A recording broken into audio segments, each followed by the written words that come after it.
10th के exam में मैं एक्सपेल्ड हूँ। जो युवा हैं, जो बच्चे हैं, उनको क्या मैसेज देना चाहिए? एजुकेशन लेने की कम बात हो गई, ये हम गुलामी कर रहे हैं। यानी उस समय जो अपने बच्चे के साथ किए, आज भी हम लोग वो कर रहे हैं। वही कौन बदल जाता है? अंग्रेज जहाज अगर किसी मुस्लिम के यहाँ पैदा होंगे दृष्टिकोण तो लोगों का नजरिया अलग हो जाएगा, किसी बैकवर्ड के होंगे तो दृष्टिकोण अलग होगा। लेकिन ये सेम व्यक्ति है। भगवान बनाने में तो डिफेक्टिव नहीं है, किया तो पूरा दिया हमें। कोई मुझे गाली दे तो मैं गोली चला सकता हूँ। स्पिरिचुअलिटी से जुड़ने से घर भी ठीक हो सकता है। आपकी तनाव भी कम हो गया, खुशी का और स्तर जो बढ़ गया।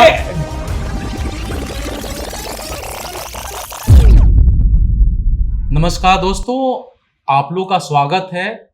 आज हमारे साथ एक बहुत ही महत्वपूर्ण व्यक्तित्व है, क्योंकि ये व्यक्ति नहीं है, ये व्यक्तित्व है। इनको जीवन का बहुत बड़ा अनुभव है। इन्होंने जीवन में अध्यात्म और जो सांसारिक जो जीवन है, यानी मैटेरियलिज्म और स्पिरिचुअलिज्म, दोनों को संतुलन बना के और कैसे अपने जीवन में बड़ी सफलता हासिल किया जाए, वो मुकाम भी हासिल किए। और अपनी जर्नी से लोगों की भी जर्नी को बेहतर करने के लिए ये लाइफ कोच के रूप में भी, रियल एस्टेट कोच के रूप में ये काम कर रहे हैं। हम स्वागत कर रहे हैं अमरेश झा जी, जो आचार्य अमरेश झा जी बन चुके हैं, क्योंकि अपनी आध्यात्मिक दृष्टिकोण और जर्नी से समाज को एक नई दृष्टिकोण दे रहे हैं। सर, आपका स्वागत है। धन्यवाद डॉक्टर साहब, बहुत अच्छा लग रहा है और आपने यह मौका दिया मुझे अपने इस पॉडकास्ट में आने का, इसके लिए। तो सर, आप हमें बताएं अपनी कुछ पहले जीवन के प्रारंभिक जो यात्रा है कि कैसी रही और कैसे क्या क्या ट्रिगर पॉइंट आए जहां से आपकी जिंदगी बदलते चली गई।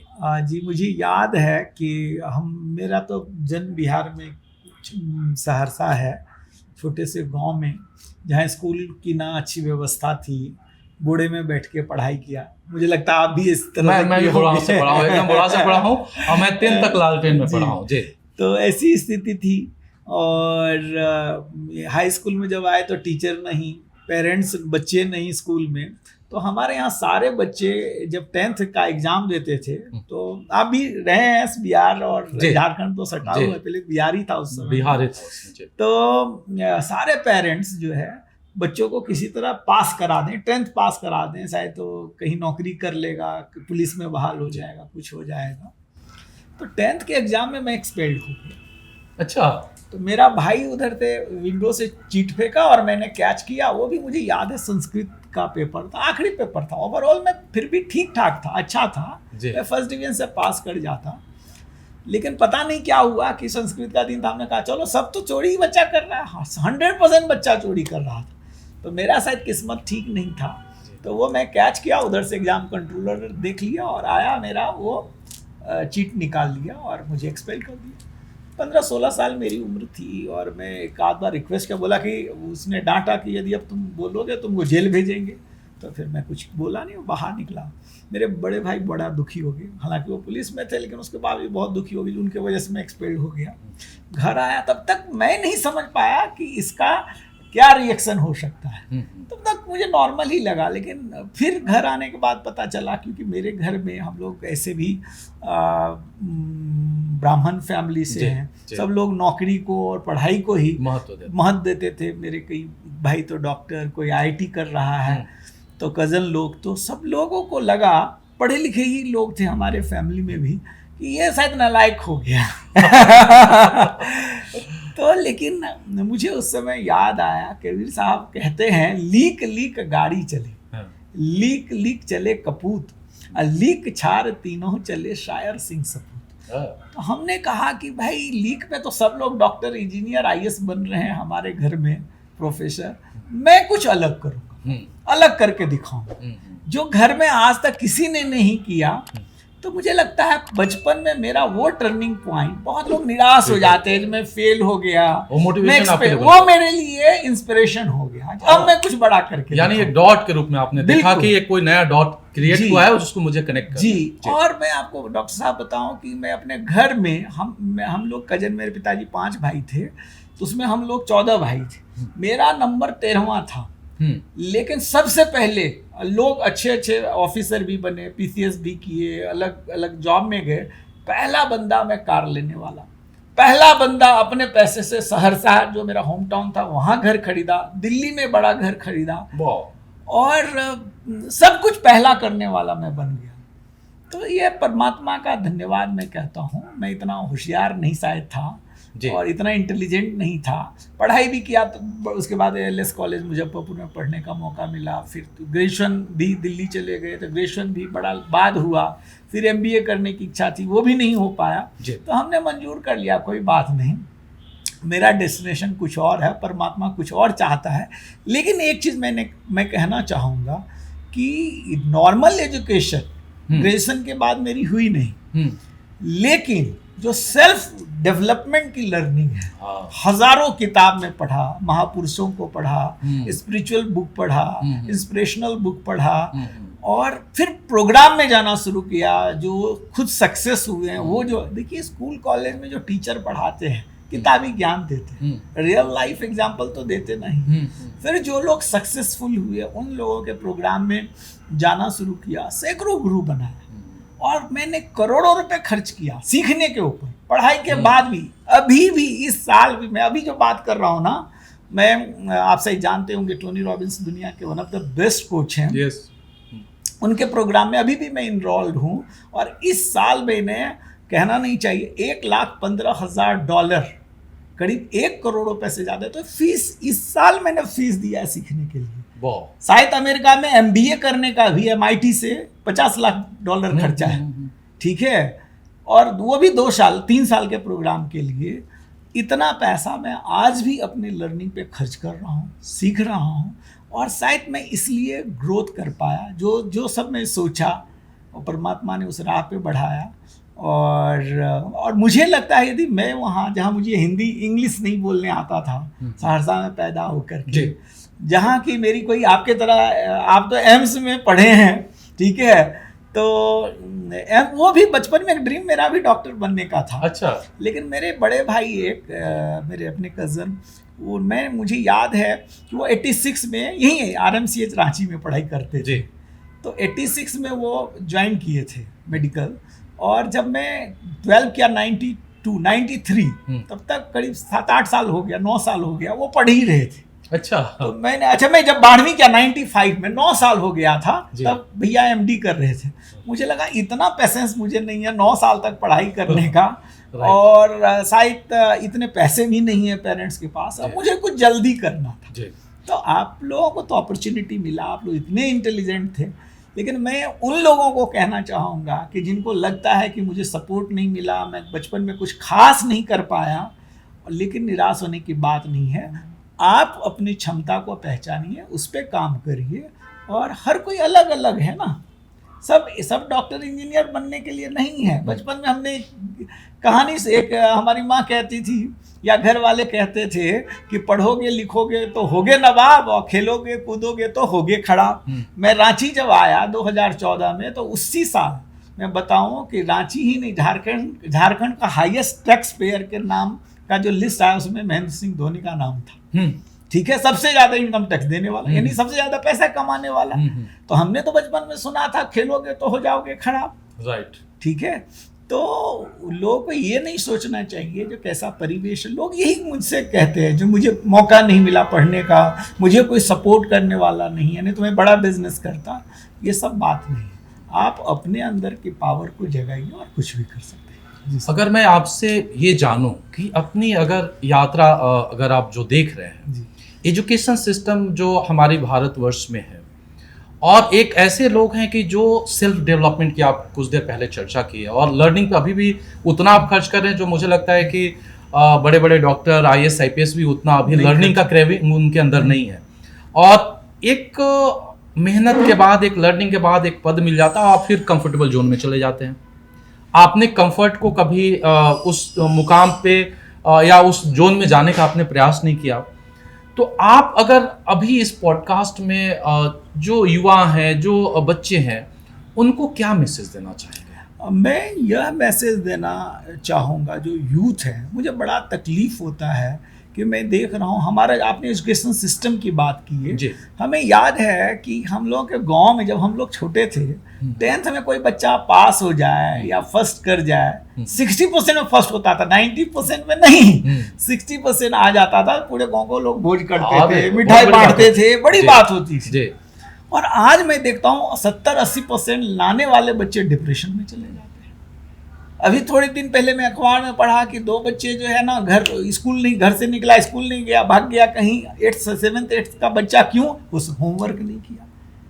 ये जो प्रेशर है, हर माँ बाप चाहता है मेरा बच्चा टॉपर हो जाए, हर माँ बाप चाहता है मेरा बेटा डॉक्टर बन जाए, इंजीनियर बन जाए, IAS बन जाए। इस फ्रेम से निकलना, ये अंग्रेज ने दिया। नहीं, ये ऐसा नहीं लगता है कि ये कहीं ना कहीं एजुकेशन लेने की कम बात हो गई, ये हम गुलामी कर रहे हैं अपने एम्बिशन का। वही मैं कह रहा हूँ जी। ये अंग्रेज ने, ये जो एजुकेशनल सिस्टम है भारतवर्ष में, अमेरिका में नहीं है जी, ठीक है, इसलिए वहां के बच्चे गूगल बना रहा है, माइक्रोसॉफ्ट बना रहा है, AI बना रहा है, और हमारे बच्चे जाके उस कंपनी को चला रहा है, CEO बन रहा है। ऐसा नहीं कि इंडियन के पास दिमाग नहीं, वर्कर बन रहा है। लेकिन हम अपने बच्चों को कहते बेटा पढ़ो लिखो और खूब बढ़िया MNC में नौकरी करो। हम ये नहीं अपने बच्चे को कहते हैं कि बेटा पढ़ो लिखो, ऐसी कंपनी गूगल जैसा तुम भी बनाओ। सोचो, हमने तो क्षमता को ही ब्रेक कर दिया ना। तो ये कहीं ना कहीं स्लेव माइंडसेट, बिल्कुल यही, क्योंकि अंग्रेज ने जो एजुकेशन सिस्टम बनाया था, उनको तो नौकर बनाना था, मालिक थोड़ी बनाना था। और हमारा सिस्टम आज भी वही है, रट्टा लगाओ, बच्चे को रटवाते जाओ, और माँ बाप भी चाहते किसी तरह मेरा बच्चा स्कूल में नंबर 1 हो जाए। अरे हर बच्चा, कोई पढ़ाई जरूरी थोड़ी है कि पढ़ाई में नंबर 1 हो जाएगा। हमने पढ़ाई नहीं किया, नंबर 1 नहीं बन पाया, इसका मतलब जिंदगी में नंबर 1 नहीं है, किसने कह दिया?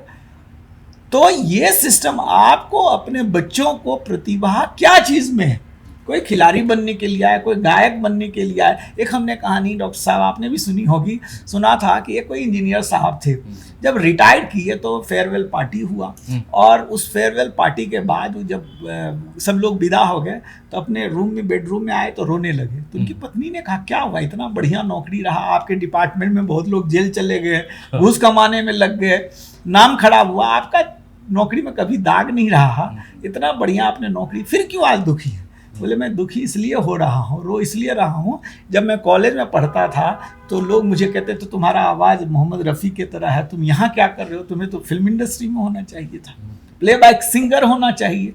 लेकिन हमारे साथ क्या हुआ, और मैंने अपना पूरा 60 साल जीवन जो है ये नौकरी इंजीनियर बन के गंवा दिया। तो यह अफसोस ना होना चाहिए। ठीक है, हमें आजीविका के लिए कुछ ना कुछ करना है, कोई व्यापार, कोई काज, कोई नौकरी आप ढूंढ लीजिए, लेकिन हमारा इनर स्ट्रेंथ हर बच्चे को पता चल जाता है।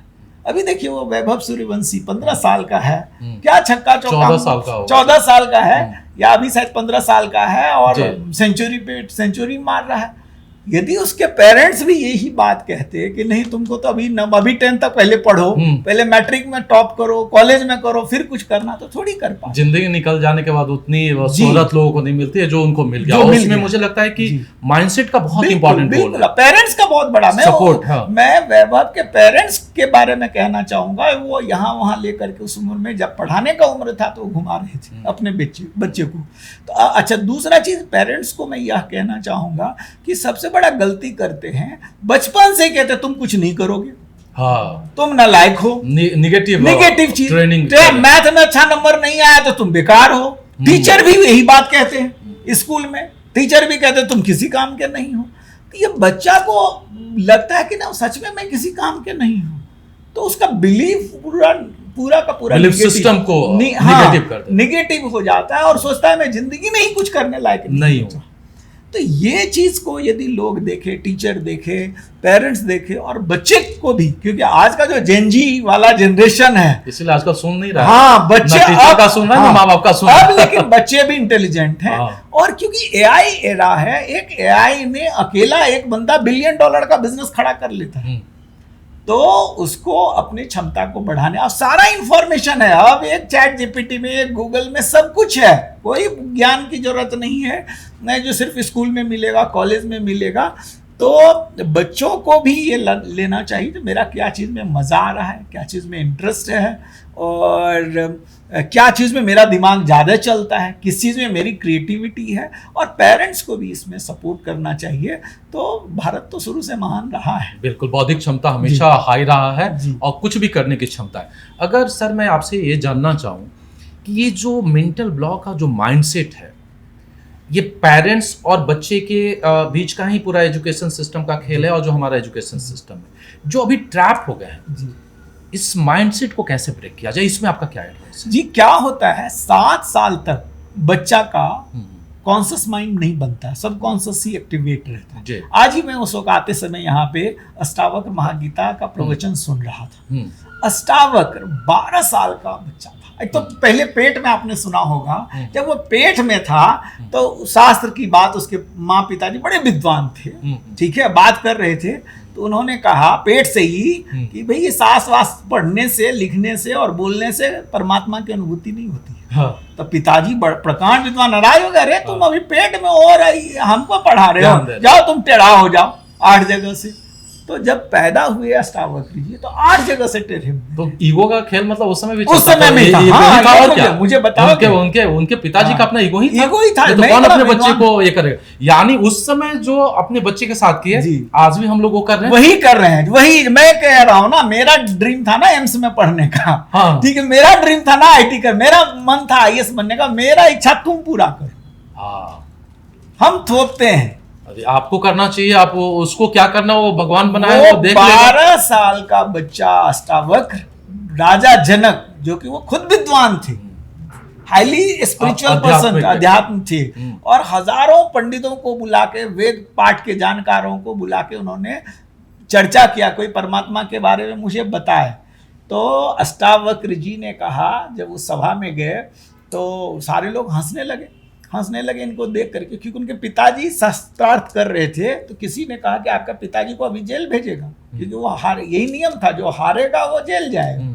तो ये जब गए देख करके तो सारा लोग हंसने लगा, 8 जगह से टेढ़ा मेरा बच्चा।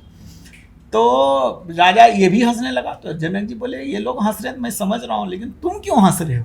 तो बोले, यही तो मैं सोच रहा हूँ, मैं तो सुना था ये पंडितों की सभा है, लेकिन मैं देख रहा हूँ ये तो चमारों की सभा, ये हमारी चमड़ी देख रहे हैं, लेकिन मेरे भीतर जो आत्मा है उसको तो ये देख नहीं रहे, और बात कर रहे हैं आत्मज्ञान। तो ये जो ब्लॉकेज है मन के अंदर, बच्चों के अंदर, जो हम डाल दे रहे साथ, आपने अभी बोला एक आत्मज्ञान जी, तो आत्मज्ञान जो है वो क्या आपको दृष्टिकोण देता है? जी, सबसे पहला चीज तो है कि हमारी आइडेंटिटी जो है गलत हो चुकी है। ठीक है, बच्चों के, जैसे कि हम बात कर रहे थे धर्म से, नाम से, मैं हिंदू घर में पैदा हुआ तो मेरा नाम अमरीश हो गया, यही मैं इस्लाम में पैदा होता तो अब्दुल्ला हो जाता। ठीक है, तो कास्ट से, भाई मैं ब्राह्मण हूँ, कोई क्षत्रिय, कोई वैश्य, कोई शूद्र है, कास्ट से ये सब मोहर लगते चला गया।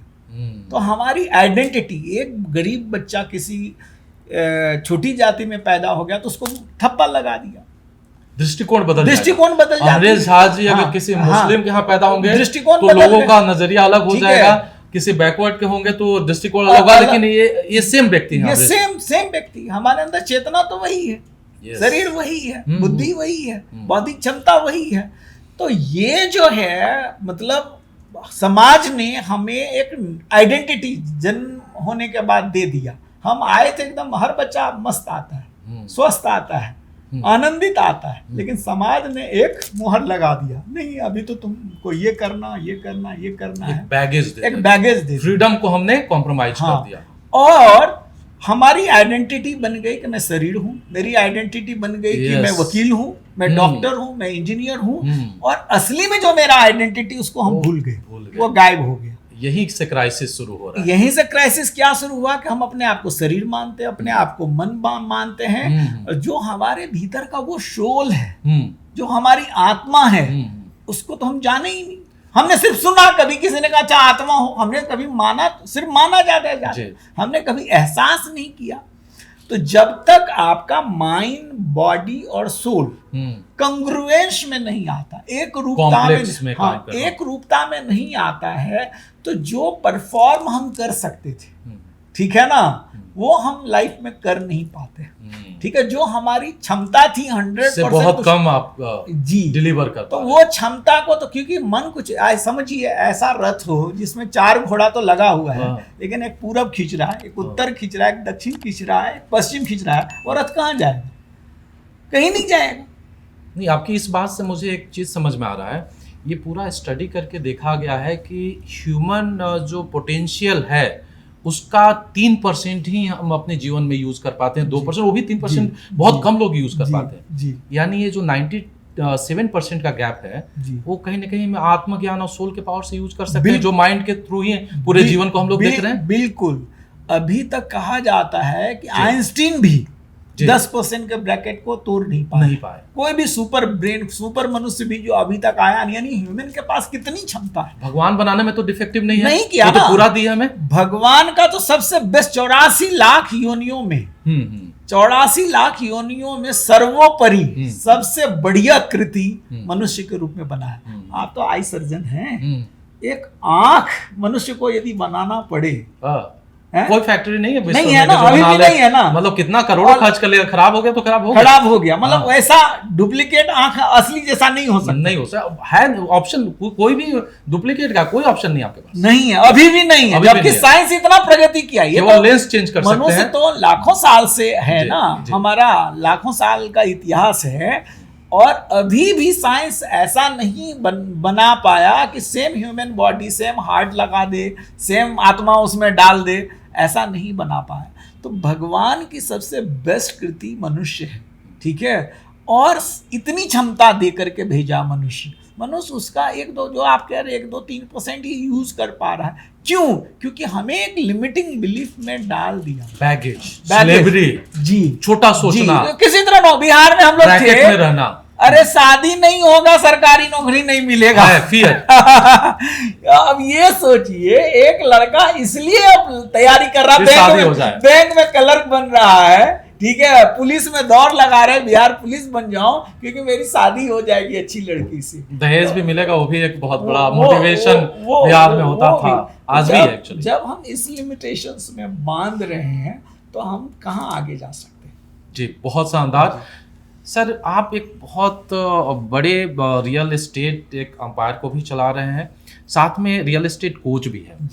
हमने तो स्टार्ट किया कि भाई बच्चों के लिए, आपसे हम पहले बच्चों के लिए जो एक्चुअली जानना चाहते थे, जो मैसेज देना चाहते थे वो हमने दिया। अब एंटरप्रेन्योरशिप, बिजनेस, आप अपने अनुभव से क्या एंटरप्रेन्योर या जो फ्रेश स्टार्ट करने वाले जो यंग माइंड हैं, या जो ऑलरेडी थोड़ा सा स्ट्रगल कर रहे हैं, उनको लग रहा है कि चीज़ें और बेहतर होनी चाहिए, अपने अनुभव से उनको आप क्या मैसेज देना चाहिए? कैसे एक किसी बिजनेस, किसी स्टार्टअप और किसी बड़े सिस्टम को कैसे डेवलप करना चाहिए, और क्या क्या गलती करते हैं, और क्या आपकी छोटी छोटी सजेशन उनको वो सारे ऑब्स्टेकल को ब्रेक कर सकते हैं? और डॉक्टर साहब, मैं अपने खानदान में पहला बंदा बिजनेस किया जी, ठीक है जी, और 95 में मैं काम शुरू किया था, 19 साल मेरी उम्र थी। अच्छा। और 1 साल के बाद 20 साल की उम्र में 96 में, ठीक 30 साल हो गए, मैंने बिजनेस चालू कर दिया। अच्छा, ठीक है, तो 30 साल मुझे बिजनेस करते हो गए, और 30 साल में कम से कम 8 बिजनेस हमने इससे पहले शुरू किया था जो मुझे बंद करना पड़ा। अच्छा। फेल भी 8 बार हुआ, ऐसा नहीं हुआ कि फेल नहीं हुआ। और कभी भी मेरे पिताजी ने 1 रुपए मुझे बिजनेस करने के लिए नहीं, ये तो बेस्ट एग्जांपल है कि सेल्फ मेड है। ठीक है, बिल्कुल 1 रुपए नहीं दिया। तो जो लोग चाहते हैं एंटरप्रेन्योरशिप कि मुझे यार नौकरी नहीं करना है, मुझे कुछ अपना काम करना है, तो 2-3 चीज तो इनिशियली ही चाहिए, ठीक है। पहला चीज करेज चाहिए, हिम्मत चाहिए, ठीक है। ओशो कहते हैं ना, पैसा आप नहीं बोले, आप पहला चीज क्या बोल रहे हैं? करेज बोल रहे हैं। बिल्कुल, लेकिन सबको ये लगता है कि पैसा चाहिए तब बिजनेस होगा। पैसा तो आ जाता, पैसा तो हमारे पास कभी ये एक चीज क्लियर हुआ, पैसा तो हमारे पास नहीं, हिम्मत चाहिए जी, ठीक है। बिना पैसा की एम्पायर बिल्ड किए, करेज चाहिए। और हम बचपन से ही ना करेजियस बच्चों को नहीं बनाते। बच्चा ग्रिल जब चढ़ रहा था, मत चढ़ो गिर जाओ, फियरफुल उसको बनाते, फियरफुल बनाते। कोई काम करता तो उसको अकेले नहीं भेजना चाहते हैं, डराते, उल्टा ऐसा कहते अंधेरे मत जाओ, सांप आ जाएगा तो बाघ आ जाएगा, हर घर में कहानी है, ठीक है। तो बच्चों बचपन में ही आपको पहले बच्चों को करेज देना चाहिए, जो हिम्मती हो। अरे क्या होगा, कहते हैं ना, गिरते हैं घुड़सवारी मैदानी जंग में। भाई जब तक लड़ेंगे नहीं, गिरेंगे नहीं। साइकिल हमने बचपन में सीखा था, क्या गिरे नहीं थे क्या? गिरे थे, गिर गिर के ही हम संभलना सीखे, चलाना सीखे। क्या होगा? गिर जाएंगे। हम फेल से बहुत डरते हैं। तो पहला चीज करेज चाहिए। दूसरा चीज, एक चीज जो लोगों को रहता है, यदि कोई बैकअप प्लान नहीं रहता है तो आप मान के चलिए कि 6 महीना साल भर आप उस बिजनेस से नहीं कमाए, ठीक है, 1 साल तो कम से कम देना चाहिए। तो 1 साल का आपके पास घर की व्यवस्था थोड़ी हो, ठीक है। तो लोग सोचते हैं कि बिजनेस किए अगले महीना से पहले प्रॉफिट हो जाए, ऐसा नहीं होता। नहीं हो गया तो बहुत बढ़िया। हाँ। कम से कम आप साल भर तो सस्टेनेबल हो। या तो आपकी वाइफ काम कर रहा हो तो उनको कही भाई तुम नौकरी करो, मैं बिजनेस करता हूँ। पेरेंट्स में है, घर में है, या आप सेविंग करो ना। कोई जरूरी नहीं पहले दिन ही आप बिजनेस करो। नहीं, आपके पास ये फाइनेंशियल सिक्योरिटी है। थोड़े मैं भी पहला 1 साल नौकरी किया, थोड़ा सा पैसा बचा तो बिजनेस किया, फिर वो नहीं चला, फिर थोड़े दिन नौकरी किया, फिर पैसा कमाया, फिर शुरू किया। ऐसा आप कर सकते हैं। पहला ये 2 चीज। तीसरा चीज है अपने स्किल पे काम करिए। कोई भी एक स्किल में, आज हम लोग सर पॉडकास्ट कर रहे हैं जी, आज videography, video editing, digital marketing, इतनी डिमांड है। कोई एक स्किल में जो है मास्टरी कर लीजिए। अभी मेरा एक पॉडकास्ट किया था, अब नाम बोलना ठीक नहीं है, 21 साल का एक लड़का, और महीने में 20 लाख रुपए कमाता है। सारे 21 साल के लड़के जो है 20 उनको लाख सुनना चाहिए बात। 20 लाख रुपए महीना में। सर आपको एमबीबीएस करने में कितना साल लगा होगा? एमडी करने में 10 साल वही कितना पढ़ना पड़ा होगा? मतलब मुश्किल है। और वो 21 लाख अभी भी सेव हो जाए बहुत, और तो वो भी difficult है। एक नहीं है, ऐसा हजारों लोग हैं। अपॉर्चुनिटी बहुत हो गया। आप लेकिन मास्टरी कोई एक स्किल में करें, कोई एक चीज में, यानी स्किलफुल, कोई स्किल में। आज सिर्फ आपको फेसबुक पे ऐड चलाना आ गया ना, तो एक एजेंसी मैं देता हूं 2-2 लाख रुपए एक एजेंसी को महीने का। और ऐसे मेरे से उसके पास 50 क्लाइंट है, कितना पैसा कमा रहा है आप सोचिए। यानी अभी टाइम है कॉन्सेप्ट और आइडिया का और स्किल का। बिल्कुल। अभी वो एजुकेशन और डिग्री और बड़ा कोई जरूरत वो नहीं। गुलामी भी करा सकता है और मजा भी नहीं आएगा। कोई एक स्किल में मैं कह रहा हूं आप मास्टर बन जाएंगे। एआई आया, आपसे बढ़िया एआई नहीं दूसरे को आना चाहिए। अरे मैं तो कह रहा हूँ झाड़ू लगाते हो ना, आपसे बढ़िया कोई झाड़ू ना लगा। जो जिसमें रहे आप किचन में खाना बना रहे हैं ना, शेफ का काम कर रहे हैं ना, आप लाखों करोड़, एक रेस्टोरेंट खोलेंगे करोड़ों रुपए बना सकते। बहुत सारे सेलिब्रिटी शेफ हैं, और ठीक है ना। तो कटिंग, मुझे पता नहीं था बाल काटने वाला 10 लाख रुपए महीना कमाता है। मुझे अभी मेरे एक एम्प्लॉय बताया, वो क्योंकि सैलून इंडस्ट्री में था। मैं कह रहा हूँ कि तीसरा चीज अपनी स्किल पे काम करिए। और मैं तो खुद काटना अभी भी मैं सीख रहा हूँ। कैसे स्किल बढ़ाएंगे? जितनी उस टॉपिक पे किताबें पढ़ लीजिए, पढ़ना तो पड़ेगा। डॉक्टर साहब की बड़ी मतलब मान लीजिए चर्चा होती है कि भाई आप डॉक्टर बन गए। आप तो बोल रहे हैं कि एक सैलून वाला जो है 10 लाख कमा रहा है। डॉक्टर साहब की अभी गवर्नमेंट जो सैलरी तय करती है वो 50,000 होता है एमबीबीएस डॉक्टर का। फिर कहते हैं आप प्रैक्टिस भी मत करो और प्रैक्टिस नहीं करो, और मान लीजिए करेंगे भी तो अभी आइडियली अलाउड नहीं है। कितना कमा लीजिएगा? या जो मान लीजिए IAS से कितनी सैलरी मिलती है? और पैसा का मोटिवेशन तो मुझे लगता है सब में है। नैतिक तरीके नहीं मिलते तो अनैतिक तरीके भी लोग अपनाते हैं। यानी पैसा कमाने के लिए अब जॉब या डिग्री की जरूरत नहीं है। ये मैसेज क्लियर नहीं, बुरा नहीं है जॉब और डिग्री भी सर, बुरा नहीं है। आप यदि आपके से कोई बच्चा हो, इंटेलिजेंट हो, टॉपर बन रहा है तो बनो भाई। आईटी तुम एक बार में, अब 5 हमने देखा सर, हमने देखा था हमारे टाइम के बच्चे 5-5 साल वो एमबीबीएस में सिलेक्शन के लिए तैयारी कर रहे थे और दुखी हो जाते थे ना, नहीं होता था 5-5 साल तक, और डिप्रेशन में उसके बाद। तो अब दुखी होने की बात नहीं है, पढ़ना में ऑप्शन है। माँ बाप 5 साल पढ़ा रहा है। मैंने देखा कि मेरे कई सारे दोस्त दिल्ली में 8-8 साल, 5 साल तो पहले सिविल सर्विसेज का तैयारी किया, 5 साल नहीं हुआ, फिर 5 साल बीपीएससी का तैयारी करे। यार तुम तो अपनी पूरी जवानी खत्म कर रहे हो। बिहार में तो ऐसे बहुत एग्जाम्पल होंगे, क्योंकि वो एक इंडस्ट्री वहाँ एजुकेशन ही चलती है। ठीक है। तो बाकी इंडस्ट्री तो उस समय कॉम्प्रोमाइज थी, अब तो धीरे धीरे चीजें अच्छी तो आप स्किल पे काम करिए। और कुछ चीज आज के डेट में जरूरी है एज ए एंटरप्रेन्योरशिप के लिए, कि जैसे सेल्स आपको समझना चाहिए, सीखना चाहिए, मार्केटिंग सीखना चाहिए, मैनेजमेंट ऑपरेशन को समझना चाहिए, और अच्छे लोगों को लेके आइए, टीम अच्छा बनाइए। यस, टीम, ठीक है। टीम बहुत बड़ा रोल प्ले करता है। लोग घबराते हैं कि दूसरे को, पार्टनरशिप से लोग घबराते हैं, कोलैबोरेशन से घबराते हैं। आप तो सर खुद सक्सेसफुल है, आपसे लोग सीखे ना, फिर भी आप बुला के पॉडकास्ट कर रहे हैं ना, इसी बहाने क्या, मैं आपसे बहुत कुछ सीख लूंगा ना इसी बहाने। वही आप, हमें क्या फायदा हुआ, मैं आया तो एक रिलेशनशिप, आप रांची में रह रहे, मैं रांची में रह रहा हूँ, तो आप मुझे जान रहे हैं, मैं आपको जान रहा हूँ, ये रिलेशनशिप कोलैबोरेशन का युग है, ठीक है। तो आप दूसरे को जो आपसे इंटेलिजेंट उसके साथ कोलैबोरेट कर सकते हैं। और हम पहले डरते नहीं, पार्टनरशिप करेंगे पता नहीं चलेगा, नहीं चलेगा, फेल हो जाएगा, चीटिंग हो। आप अपना नियत ठीक रखो ना, आप यदि ठीक रहेंगे ना तो लोग भी ठीक ही रहेगा, ठीक ही लोग मिलेंगे। तो आप इन चीज़ों के साथ, और फिर देखिए कि मार्केट किस तरफ जा रहा है, ट्रेंड जिस तरफ जा रहा है, जिस तरफ हवा बह रही है, उस हिसाब से यदि चलेंगे। जैसे आज भी लोग पुराने तरीके से काम कर रहे हैं, पुराने तरह से प्रोडक्ट बेच रहे हैं। आज डिजिटल मार्केटिंग का पूरा एरा आ गया है, ठीक है। तो इसमें अभी मुझे एक अखबार वाले, मैं बोलना नहीं चाहूँगा ना, तो 2-3 दिन पहले आए, उसके झारखंड बिहार के हेड मुझे बता रहे थे, सर ऐसा ऐसा। हमने कहा देखो, आपको हम 1 लाख रुपए का एक ऐड देते हैं, कुछ लोग देखता और चला जाता है, लेकिन मैं यही 1 लाख रुपए जब डिजिटल मार्केटिंग में खर्च करता हूँ, फेसबुक, इंस्टाग्राम, यूट्यूब में, तो सुबह जब लोग उठता है ना आज के डेट में, तो वो मोबाइल ही चला रहा। नहीं, मैं आपका चेहरा देखा हूँ। वो दिखता है, यूट्यूब होता है ना, तो वो मोबाइल ही चला रहा सोते समय तक। तो ये समझना पड़ेगा, एज ए बिजनेस ऑनर मुझे एंटरप्रेन्योर बनना है, तो कौन सा मार्केटिंग सिस्टम को हम प्रोएक्टिव करेंगे, और वो स्किल लगातार अपडेट करना पड़ेगा, अपग्रेड करिए। तो मैंने पहले टाइम के साथ यानी आपको चलना है। बिल्कुल। तो आप कहेंगे नहीं, हम तो वही पुराने जमाने के, हम तो उसी हिसाब से अपना दुकान चलाए, बिजनेस चलाए, अभी तक ऐसे ही चला रहे हैं।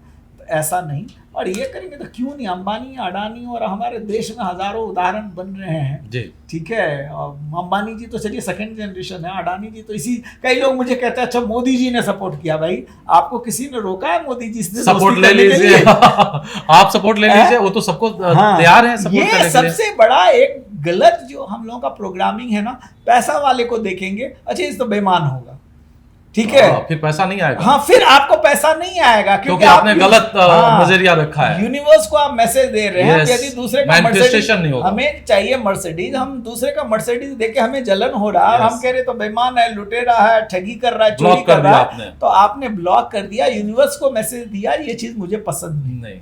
मुझे यदि अमीर बनना है तो अमीर लोगों का सम्मान करना पड़ेगा। ट्रू नॉलेज चलिए, एजुकेशन से नहीं आएगा, बिल्कुल, ये किसी बुक में नहीं लिखा हुआ, बिल्कुल। ये ट्रू लर्निंग है, जो छोटी छोटी चीजें हमारा मेंटल फ्रीक्वेंसी यूनिवर्स से कैसे वाइब्रेट करता है और इन्फ्लुएंस होता है। तो ये चीजें बहुत इंपॉर्टेंट। मुझे सफल होना है, मुझे डॉक्टर साहब ऐसा बनना है, तो लर्निंग लेना पड़ेगा ना, ये डॉक्टर साहब क्या कर रहे हैं, ना कि हम शिकायत कर रहे हैं अच्छा इनका तो बहुत क्लिनिक चल रहा है। तो इस मानसिकता के साथ आप आगे नहीं बढ़ सकते। जी, एक बहुत महत्वपूर्ण टॉपिक है। मुझे लगता है कि अब एरा एक्चुअली उसका आ चुका है ऑलरेडी। आज के अगर 500-600 साल अगर या उससे पहले जाए तो कोई व्यक्ति बहुत मजबूत होता था, तो वो राजा बनता था, वो लोगों को कमांड करता था और पूरी धुरी उसी के अराउंड चलती थी, वो सेंटर में रहता था। फिर माइंड आया, उससे मैनिफेस्ट करके टेक्नोलॉजी आई, फिर कहीं ना कहीं उससे जुड़ा हुआ जिसके पास अस्त्र शस्त्र रहता था तो वो राज करता था और उसके सेंटर में चीज़ें चली। अभी बहुत सारे अस्त्र शस्त्र रखने वाले भी जो कंट्री हैं वो कंफ्यूज्ड हैं। अमेरिका भी देख रहे हैं किस तरह डोनाल्ड ट्रंप जी कर रहे हैं और अव्यवस्था फैला रहे पूरे संसार में, और उससे ब्रांड अमेरिका कमज़ोर हो रहा है, वो लॉन्ग टर्म में अमेरिका को नुकसान भी पहुँचाएगा। चूँकि आप स्पिरिचुअलिटी को प्रैक्टिस करते हैं और ये एरा भी स्पिरिचुअलिटी का आ रहा है, क्योंकि इतने कैओस में, इतना हलचल में स्पिरिचुअलिटी ही आपको दिशा दे सकता है। तो मैं आपसे जानना चाहूँगा कि स्पिरिचुअलिटी के चलते आपके जीवन में, आपके मेंटल पीस में, आपके बिजनेस के ग्रोथ में कितना फर्क पड़ा और क्यों जरूरी है? ये भी मेरा टर्निंग पॉइंट रहा जब मैं स्पिरिचुअलिटी से जुड़ा। हमने वो सुना है ना, दुख में सुमिरन सब करे, सुख में करे ना को, जो सुख में सुमिरन करे तो दुख काहे को। परमात्मा के शरण में, भगवान की शरण में कब जाते हैं? जब जीवन में दुख आता है। डॉक्टर साहब, भगवान की इतनी कृपा रही या माँ बाप का कुछ पुण्य था कि मैं 20-21 साल की उम्र में सक्सेस होना शुरू हो गया। 25 साल आते आते मैंने दिल्ली में जो सब सोचा था, घर ले ले, गाड़ी ले ले, बिजनेस ले ले, बिजनेस खड़ा कर ले, उस समय जो बिजनेस कर रहा था बहुत बड़ा बिजनेस कर लिया। मुझे लगा कि मैं बहुत सक्सेसफुल हो गया, लेकिन उसके बावजूद भी ना मैं खुश नहीं रह पा रहा। तनाव मेरे जीवन में बढ़ रहा था।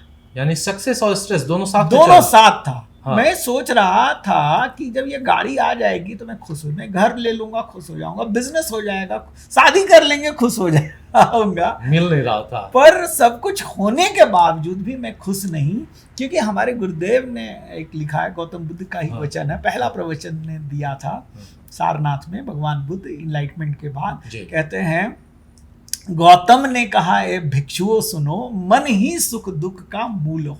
मन ही सुख दुख का मूल कारण है। जो है उसका करता न मान, जो नहीं मिला तो है आसान, मन है आसान तो जो भी करो पाएगा दुख अनिवार्य। तो कह रहे हैं कि मन ही सुख दुख का कारण है। क्यों? कि जो है उसका मान नहीं करता, उस पर ध्यान नहीं देता है, और जो नहीं मिला तो उसके लिए परेशान है, और जब परेशान मन है तो फिर जो भी करोगे तो दुख ही मिलेगा। तो जो चीज हमें मिला वो सब हमारे लिए तुच्छ हो गया। और उस समय मैं राजनीति कर रहा था, और मेरा भी ड्रीम उस समय होता था सांसद बढ़ते जा हाँ, हाँ। सांसद बनने का। हाँ। और वो बन नहीं पा रहा था, तो वो एंजाइटी बढ़ रहा था, तनाव बढ़ रहा था, और ये मेरे दुख के कारण थे। हाँ।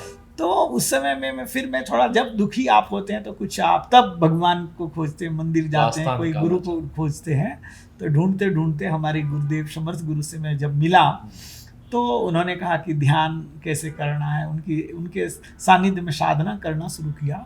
तो मैंने देखा कि मेरा जीवन बदलना शुरू हो गया। जैसे छोटी चीज़ में बता, मुझे पहले गुस्सा बहुत आता था, मेरा स्वभाव ऐसा था, एक तो राजनीति में भी था तो अहंकार ज़्यादा, मंत्री जी के साथ तो हमें लगता था मैं ही मंत्री हूँ, ठीक है, अहंकार बहुत ज़्यादा। मैं कहता था, मेरा स्वभाव ऐसा था कि कोई मुझे गाली दे तो मैं गोली चला सकता था, पिस्टल रखता नहीं था, लेकिन स्वभाव की बात पे मतलब ऐसा झगड़ा हो जाए तो मतलब बढ़ चढ़ के हम झगड़ा कर सकते, हिस्सा लेंगे उसमें। हाँ, ठीक है। ऐसे जगह से भी बिहार के सब समझते थे हम, डिफेंस मैकेनिज्म है वहाँ पे, लड़ना एक डिफेंस मैकेनिज्म है। तो ऐसा मेरा स्वभाव था, गाली की जगह गोली से हम जवाब दे सकते थे। लेकिन मैंने देखा कि सेम परिस्थिति अब है, जिसमें मुझे गुस्सा आता था पहले और मुझे याद नहीं रहा, मेरी होश बढ़ गई साधना से, सजगता बढ़ गई, अवेयरनेस बढ़ गई। तो मैं देख रहा हूँ गुस्सा आ भी रहा, मुझे याद आ गया गुस्सा आ रहा है। तो जैसे ही आप अवेयर होते हैं, ठीक है ना, तो आपकी उसकी इंटेंसिटी घट जाती। फिर वो जो रिएक्शन आप बेहोशी में, जो मर्डर भी करता है ना, कई लोग तो बेहोशी में करता है, पति पत्नी का जो झगड़ा चलता है, क्या चीज है, बेहोशी तो है, ठीक है। तो पहले वो एक ईगो था, मेल ईगो था, पत्नी भी कुछ बोल दिया था, नहीं तो मैं कैसे चुप रहूंगा, ठीक है। तो मैंने देखा कि घर ठीक हो गया, परिवार ठीक हो गया, बिजनेस ठीक होने लगा। एक छोटी सी चीज मैं बता रहा हूँ सिर्फ, जो ध्यान का मुझे पहला फायदा मिला था, यानी स्पिरिचुअलिटी से जुड़ने से घर भी ठीक हो सकता है, हाँ, आपकी तनाव भी कम हो गया, खुशी का स्तर बढ़ गया, जो है हम उसमें खुश रहने लगे, और बिजनेस भी बड़ा हो गया। बिजनेस, अच्छा, जब आप खुश रहेंगे, लोग सोचते हैं जब मैं खुश तब होऊंगा जब बिजनेस बहुत सक्सेसफुल होगा, अभी खुश नहीं होगा जब मैं आईएएस बन जाऊंगा, जब मैं डॉक्टर बन जाऊंगा, नहीं, आप खुश रहना, पहले खुश हो जाइए, फिर सक्सेसफुल हो जाएगा, फिर अपने आप सब कुछ होने लगे। बहुत बड़ी बात है, मुझे लगता है कि यंग जनरेशन को ये बात एकदम आत्मसात करना चाहिए, और ये लर्निंग और ट्रेनिंग माइंड का बहुत जरूरी है। और मुझे लगता है कि आपके जैसा व्यक्ति का ये दायित्व भी बनता है कि समाज में बहुत सारे युवा हैं जो बहुत कुछ सोच रहे हैं, और ये फेज से वो गुजर रहे हैं, बिल्कुल, और हम सब इस फेज से गुजरे हैं। बिल्कुल डॉक्टर साहब, मैं तो कहता हूँ कि 24 घंटे में 1 घंटा तो अपने लिए देना चाहिए, ठीक है। हम मोबाइल के साथ सोते हैं, मोबाइल के साथ जगते हैं, तो जब स्वाध्याय आप करेंगे, स्वयं के साथ जुड़ेंगे, अध्यात्म क्या, स्वयं से जुड़ना, स्वयं को जानना, आत्मा की शक्ति का उत्थान, शरीर और दिमाग पे तो काम किया, आत्मा से जुड़ना। तो जब आप स्वयं के साथ जुड़ेंगे, स्वयं के साथ यात्रा करेंगे ना, तो बाहर जिसका रिफ्लेक्शन 23 घंटा होगा वो कमाल का होगा, वर्ल्ड को अच्छे से समझ पाइएगा, और वैसा काम कीजिएगा जो इम्पोर्टेंट है और सही है। फोकस बढ़ जाएगा आपका, डिसीजन लेने की क्षमता बढ़ जाएगा। सबसे बड़ा चीज, एक स्पिरिचुअल व्यक्ति हंस बन जाता है। हंस और बगुले में क्या फर्क है? हंस क्या करता है? दूध पी लेता है, पानी छोड़ देता है। तो जिंदगी में भी जो सार है और आसार है, आपको पता चल जाएगा, ये यार मेरे लायक काम नहीं, पता चल जाएगा। यही पता चल जाए तो आप वो काम करेंगे ना जिस काम के लिए आप बने। मैस्लो ने 7 नीड बताया है मनुष्य की। पहली नीड है रोटी कपड़ा मकान, सब बेसिक नीड है। दूसरी सेक्स नीड या इंद्रियों की नीड है। तीसरी नीड है हम सब लोग सिक्योरिटी, सेफ्टी सिक्योरिटी। चौथी नीड है प्रेम की। 5वीं नीड है सेल्फ एस्टीम की, मेरा नाम हो जाए। 6ठी नीड है सेल्फ एक्चुअलाइजेशन। सेल्फ एक्चुअलाइजेशन है जो चीज़ बनने के लिए मैं पैदा हुआ हूँ, सचिन क्रिकेट खेलने के लिए पैदा हुआ तो वो मैं बन जाऊँ। 7वीं नीड एक और फिर भी बची रहती, 8वीं नीड जो मैस्लो बात नहीं करते क्योंकि वो लोग अध्यात्म नहीं जानते थे, वो है आत्मज्ञान की, रियलाइजेशन, सेल्फ रियलाइजेशन। तो जब तक आप सेल्फ रियलाइजेशन के तरफ नहीं कदम बढ़ाएंगे ना तो जिंदगी में कुछ भी करेंगे तो आपको निराशा ही रहेगा, वो फुलफिलमेंट नहीं रहेगा, नहीं मिलेगा, वो संतुष्टि जो आना चाहिए वो नहीं आएगा। तो इसलिए आध्यात्मिक तो सबको होना ही चाहिए। मुझे लगता है कि हमारी पहले जो व्यवस्था होती थी गुरुकुल की, अध्यात्म की शिक्षा बहुत पहले दे दी जाती थी और उसका फिर वो अपनी नॉर्मल लाइफ में जब आते थे तो उसको प्रैक्टिस करते थे। इसलिए मुझे लगता है कि समाज और वर्ल्ड ऑर्गेनाइज्ड हुआ ज़्यादा था। अभी क्या है कि एजुकेशन सिस्टम जो है वो मैथमेटिक्स, फिजिक्स, केमिस्ट्री पढ़ाता है कि जल्दी जल्दी कुछ बन जाए और इतना भीड़ में कुछ अपना जगह बना ले, और वो जो नॉलेज नहीं दिया जा रहा है, इसके चलते वो हमारा ज़िंदगी सफरिंग से गुजरता है, सोसाइटी अनऑर्गेनाइज्ड हो रहा है और बहुत सारी चीज़ों को हम लोग पहले क्रिएट कर रहे हैं और फिर उस गड्ढा को भरने का प्रयास कर रहे हैं। तो मुझे ऐसा आपके बात से विश्वास हो रहा है कि ये जो हमारे समाज में बहुत बड़ी कमी है जो स्पिरिचुअल प्रैक्टिस का, नॉलेज का, बहुत इनिशियल डेज से अगर हम लोग अपने बच्चे के दिमाग में इनकलकेट करते हैं तो एक बहुत बड़ा चमत्कारी परिवर्तन हमारे भारतवर्ष में होगा, विश्व में होगा। डेफिनेटली मुझे याद है, एक तो कुछ स्पिरिचुअल जर्नी हम पास्ट लाइफ से लेके आते हैं, हमारी प्यास रहती है, लेकिन थोड़ा तो परिवार का भी संस्कार रहता। मुझे याद है जब मैं बहुत छोटा था ना, तो शायद 5-7 साल का रहा होऊंगा, तो मेरी माँ जो है पहले सिखाई रामचरितमानस का पाठ, तो वो मैं रोज़ रात में माँ के साथ गाता था और सोता था। भय प्रगट कृपाला दीन दयाला, श्री रामचंद्र कृपालु भजमन, ये सब कहीं भागवत कथा होता था, पिताजी लेके जाते थे। राम कथा भागवत गाँव में भी होता है। तो सर एक्चुअली आपका एक लंबा अनुभव रहा, आपने बहुत सारे सेक्टर में काम किया और अध्यात्म से भी जुड़े हुए हैं। अगर मैं आपसे ये जानना चाहूँ कि आज इस जनरेशन या भारतवर्ष या विश्व को अपने लर्निंग से अगर आप 2-4 महत्वपूर्ण चीज़ें अगर बताना चाहें तो वो 2-4 महत्वपूर्ण चीज़ क्या होगा? आप तो खुद डॉक्टर साहब बता रहे थे कि अध्यात्म से जुड़ना चाहिए। मनुष्य अपने आप को जानता नहीं, हमारी शक्ति क्या है, हमारा स्ट्रेंथ क्या है, ठीक है। तो यदि हम अपनी आत्मा की तरफ यात्रा करें, आत्मा को जान ले, उसके लिए क्या करना है? हम बाकी चीज़ के लिए समय निकालते हैं, टीवी देखने के लिए, मैच देखने के लिए, दोस्तों के साथ पार्टी में जाने के लिए, खुद के लिए समय नहीं निकालते हैं। तो थोड़ा देर, चाहे शुरू में 10 मिनट, 15 मिनट, और आइडियली 1 घंटा 2 घंटा अच्छा समय है। तो पहले सेल्फ अवेयरनेस के लिए, जो हम बात थोड़ी देर पहले कह रहे थे, मैस्लो का जो नियम, और 8वीं नीड मनुष्य की है सेल्फ एक्चुअलाइजेशन, ठीक है, और सेल्फ रियलाइजेशन। तो सेल्फ रियलाइजेशन की तरफ बढ़ना चाहिए। और जब हम आत्मा से जुड़ के, यदि मैं ये जान लूं कि मैं आत्मा हूं और आत्मा से जुड़ के कोई भी कार्य करते तो वो कर्म योग हो जाता है। भगवान कृष्ण यही गीता में बात, शुद्धिकरण हो जाएगा। हाँ। जो कर्म होगा उसमें समाज का कल्याण होगा, ठीक है। गांधी बिजनेस में भी कल्याण छिपा रहेगा। बिल्कुल, आप बिजनेस भी करिएगा तो आप विन विन की बात करिएगा। राष्ट्र निर्माण होगा, समाज निर्माण होगा, रोजगार होगा। बिल्कुल। तो आत्मा की तरफ बढ़ना है, आत्मा से जुड़ना है। नहीं तो फिर मैंने कहा कि मेरे पास पैसा था, बिजनेस था, सब कुछ था, फिर भी मैं दुखी था। जब तक हम खुद के साथ नहीं जुड़े, स्वयं से जुड़िए और उसके साथ जुड़ के कोई भी कार्य करेंगे, जो भी कुछ करेंगे, तो आपके काम के अंदर क्वालिटी नहीं, क्वांटिटी नहीं, क्वालिटी आएगी। और जो भी करिए ना, मैंने ये चीज़ समझा है, उसको मजा लेकर के।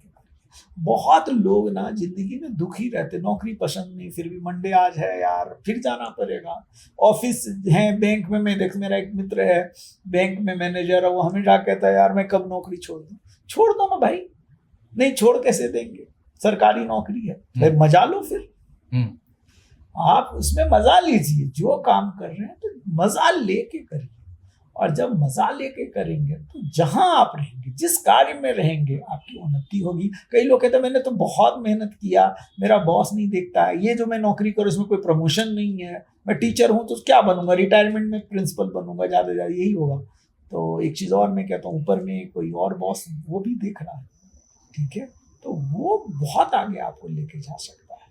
इन 2-3 चीज़ों पे जहाँ पे हैं, जिस रोल में है उसमें अपना बेस्ट दीजिए, मजा लेकर के करिए। आज से जिंदगी का मजा लेना, दुखी हम रहना सीख गए, ठीक है, जो कि हर दिन मिला है ना। जब सुबह होता है, स्टीव जॉब्स के बारे में आपने सुना है, दर्शक सुने होंगे कि उनको डॉक्टर ने कहा कि आपको 6 महीना और बचा है, ज्यादा से ज्यादा आपकी लाइफ। और रोज स्टीव जॉब्स सुबह उठते थे और आईने में अपना चेहरा देखते थे और अपने आप से पूछते थे, यदि आज मेरा जीवन का आखिरी दिन होगा तो मैं कैसे जीवन जीऊंगा। जापान में एक संत थे बोकाजू सुबह उठते थे, वो भी आईने में अपने आप को देखते थे और पूछते थे, बोकाजू आज तुम्हें खुश रहना है कि दुखी रहना। वो बोलते थे खुश रहना, और खुश रहते थे। यही खुशी की सीक्रेट थी। आप भी अपने आप से रोज पूछिए कि आज मेरा आखिरी दिन होगा तो मैं आज क्या करूंगा, आज का दिन मेरा बेस्ट डे होगा। कल से ही सर मैं एक प्रोग्राम लेता हूँ महीने में 5 दिन फ्री, मैजिकल मॉर्निंग। अच्छा, तो उसमें स्टार्ट ही करते हैं, today is a great day और every day is a great day and I am feeling energetic. ये मेरा मंत्र है, सदी मंत्र बन जाता है, जो आपको एनर्जी दिख भी रहा है ना। तो मैं खुद अपने आप से एफर्मेशन देता हूँ डेली कि today is a great day.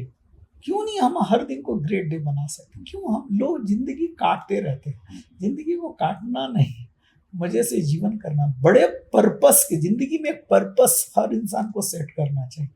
जैसे मेरे लाइफ में पर्पस आज है कि मैं 100 देशों में, जो हमने अपने गुरु से सीखा है, उनका संदेश 100 देशों में आश्रम बनाऊं, 100 देशों में करोड़ों लोगों तक पहुंचाऊं, पैसा में कमाना सिखाया हूं, तो 1 करोड़ लोगों को फाइनेंशियल फ्रीडम दिलाऊं। तो ये सब मेरे सपने हैं। मैं अपने लिए नया आइडेंटिटी बनाया हूं, इनलाइटेंड बिलियनियर का। इनलाइटेंड बिलियनियर, आज तक लोग या तो इनलाइटेंड हुए या बिलियनियर हुए, दोनों एक नहीं हुआ है। वो ओशो से हमने सीखा है, उन्होंने जोरबादी बुद्धा का नया कॉन्सेप्ट दिया है। जोरबा मतलब जो संसार में सफल है और आत्मिक रूप से बुद्धा है, शांत है, आत्मवान है, आनंदित है। तो ऐसा कुछ आपके लाइफ में जब हो, जैसे कि आपसे बातचीत में मुझे पता चला कि आपके इतने बड़े बड़े सपने हैं सोशल सर्विस को लेके, और यह भी मैं कहना चाहूंगा दर्शकों को कि अपने लिए तो हर कोई जीता है। जब तक हम अपने लिए सोचते हैं ना, कई लोग मुझे कहते हैं आपने इतना बड़ा बिजनेस कैसे कर लिया, ठीक है, तो यही मैं कहता हूँ, मैं भी यही कहता हूँ कि अपने लिए जब तक आप सोचते हैं, आपकी जरूरत शायद 5 करोड़ 10 करोड़ 20 करोड़ में पूरी हो जाए, घर गाड़ी बिजनेस सब हो जाएगा आपका, लेकिन परमात्मा आपको 1000 करोड़ 10,000 करोड़ लाख करोड़ क्यों देगा? जब अपने से आप बाहर निकल, डायमेंशन बाहर, आप जब अपने जैसे लोगों को तैयार करेंगे, जब आप समाज के लिए कुछ सोचेंगे, ठीक है, लोगों के हित में, पशु पक्षी जीव जंतु, ये प्लानेट के बारे में कुछ सोचेंगे, तो परमात्मा आपको और इंपावर करना सीखेगा। ये तभी पॉसिबल है जब आपके अंदर एक आध्यात्मिक चेतना हो। आप दिमाग से नहीं, आत्मा से सोचते हैं। तो ये जितना जल्दी एक्चुअली हम लोग समझे, मुझे लगता है कि आज के समय दौर में जीवन का बिना मैनुअल बुक पढ़े हम लोग जीवन जी रहे हैं। मान लीजिए एक हमारे आई ड्रॉप होते हैं, उसमें भी एक मैनुअल बुक होता है, उसमें साइड छोटा छोटा, मतलब आप 500,000 रुपए का अगर कोई सामान ले तो उसमें मैनुअल बुक होता है। लेकिन जीवन इतना था, पॉसिबिलिटी इन्फिनिटी, जिसका कहीं ना कहीं अंत हो सकता है, उसमें बिना मैनुअल बुक पढ़े हम जिंदगी जी रहे हैं। तो इससे लग रहा है कि बहुत सारा एक्सीडेंट और ट्रेजेडी हो रहा है, जिसके चलते आप थोड़ी देर पहले चर्चा किए कि बैंक वाले खुश नहीं है, डॉक्टर भी खुश नहीं है। पहले आप भी खुश नहीं थे, लेकिन आपने मैनुअल बुक पहले पढ़ा, फिर उसके बाद जिंदगी जीना शुरू किया तो सारी चीज मिल गई, और आज आप बड़े बड़े सपने दिख रहे हैं कि भाई ये खुशी को कैसे हम बांटे ताकि हमारा और बढ़े, यानी इस संसार में जो हम देंगे वो हमें मिलेगा। तो दोस्तों, आज देखिए हमारे साथ एक महान व्यक्तित्व और बड़े सपने के जो व्यक्ति आचार्य जी आए थे, और इतनी अच्छी अच्छी चर्चाएं की। अगर इसको हम लोग जीवन में आत्मसात करें तो चमत्कार के अलावा उससे नीचे कुछ भी पॉसिबल नहीं है। तो आज इग्नाइटेड माइंड के पॉडकास्ट में इतना ही। आगे हम लोग नए नए बड़े व्यक्तित्व और इग्नाइटेड माइंड को लाते रहेंगे आपके लिए, ताकि हम सबको इग्नाइटेड कर सके, उनके माइंड को एलिवेट कर सके, और एक ऐसी यात्रा पे आपको जाने में हम लोग थोड़ी बहुत जो मदद कर सकते हैं करें।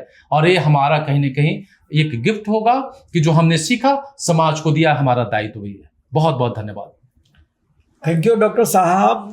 दर्शकों से मैं कहना चाहूँगा कि डॉक्टर साहब इतना व्यस्त रहते हैं, उसके बावजूद आपके लिए जो है इतना कुछ समय निकाल करके हमें भी बुलाया, और इस पॉडकास्ट को आपने देखा कि कितना शानदार क्वेश्चन पूछ रहे हैं।